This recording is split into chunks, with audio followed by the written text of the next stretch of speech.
سے صریح آ جائے تو اس پر آمنا و صدقنا کہتے ہیں. اگر بدور الاہلہ کے اندر حضرت نواب صاحب صدیق حسن خان کچھ کہہ دیں، مولانا وحید الزما صاحب کچھ کہہ دیں، تو ہم مولانا وحید الزما کے مقلد نہیں ہیں، نواب صدیق حسن خان کے مقلد نہیں ہیں. وہ نزل الابرار کے اندر کوئی بات کہہ دیں، وہ بدور الاہلہ کے اندر کوئی بات کہہ دیں، عرف الجاوی کے اندر کوئی بات کہہ دیں، تو ان کی بات ہمارے لیے حجت نہیں ہے. حجت ہمارے لیے ابھی ہم نے بتایا کہ صرف قرآن اور حدیث ہے. اگر ہمارا کوئی عالم قرآن اور حدیث کے خلاف فتویٰ دیتا ہے، ہم اس فتوے کو اپنے جوتے کی نوک پر رکھ دیں گے. یہ ہمارا مسلک ہے.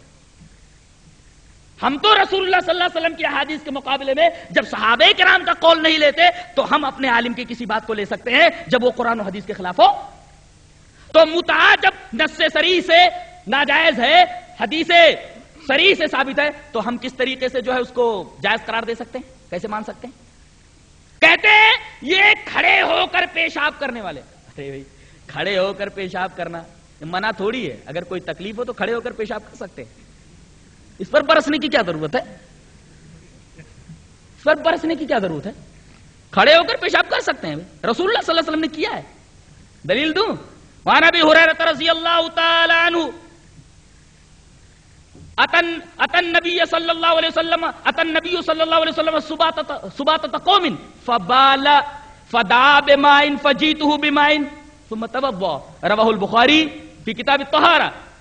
رسول اللہ صلی اللہ علیہ وسلم ایک قوم کے گھورے پر آئے اور فبالا قائما، آپ نے کھڑے ہو کر پیشاب فرمایا. فبالا قائما، کوئی تکلیف تھی آپ کو، کھڑے ہو کر آپ نے پیشاب فرمایا. اسٹیشن پر ہے، آپ بیٹھ کر پیشاب نہیں کر سکتے، کھڑے ہو کر پیشاب کر لیجیے. آپ رسول کی سنت پر عمل کیجیے. آپ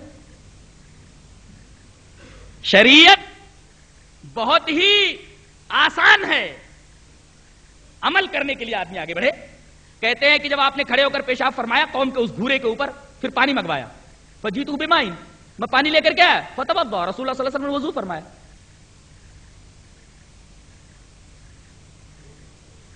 تو اس میں کھڑے ہو کر پیشاب کرنے پر برسنے کی کیا ضرورت ہے آپ کو؟ اس کا مطلب ہے کہ آپ کو مسئلہ صحیح سے معلوم نہیں ہے.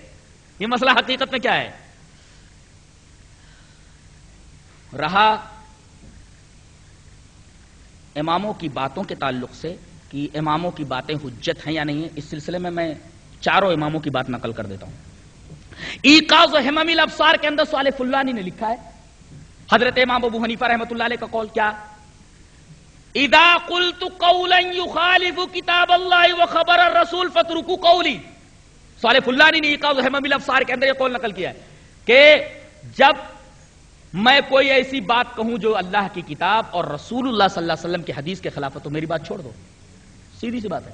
حضرت امام ابو حنیفہ رحمۃ اللہ علیہ سے ہی فرمایا جب میری کوئی بات کتاب اللہ اور خبر رسول سے ٹکرا جائے تو میری بات کو چھوڑ دو. حضرت امام مالک رحمۃ اللہ علیہ نے فرمایا، ان کا یہ قول کہاں موجود ہے؟ جامع بیان العلم ابن عبد البر کی، وہاں یہ قول موجود ہے. حضرت امام مالک فرماتے انما انا بشر اختی و اصیب فانظروا فی رائی فکل ما وافق الکتاب والسنۃ فخذوہ وکل ما لم یوافق الکتاب والسنۃ فاترکوہ. سیدھی سی بات ہے. حضرت امام مالک فرماتے ہیں کہ میں ایک انسان ہوں، غلطی بھی کرتا ہوں، اجتہاد میں غلطی بھی ہوتی ہے اور اجتہاد صحیح بھی ہو سکتا ہے، تو میرے رائے کے اندر تم غور کرو، جو کتاب اور سنت کے جو موافق ہو اسے لے لو اور کتاب و سنت کے جو مخالف ہو اسے چھوڑ دو. اس سے یہ پتا چلا کہ مآخذ شرعیہ کیا ہے. مآخذ شرعیہ سب قرآن اور حدیث فرسٹ، یہ مآخذ شرعیہ. اور اس کے بعد اگر قرآن اور حدیث کے اندر کوئی حکم صاف نہیں ملتا ہے، واضح نہیں ملتا ہے، تو صحابہ کرام کے اقوال دیکھے جائے، ان کے اعمال دیکھے جائے. اگر وہاں مل جائے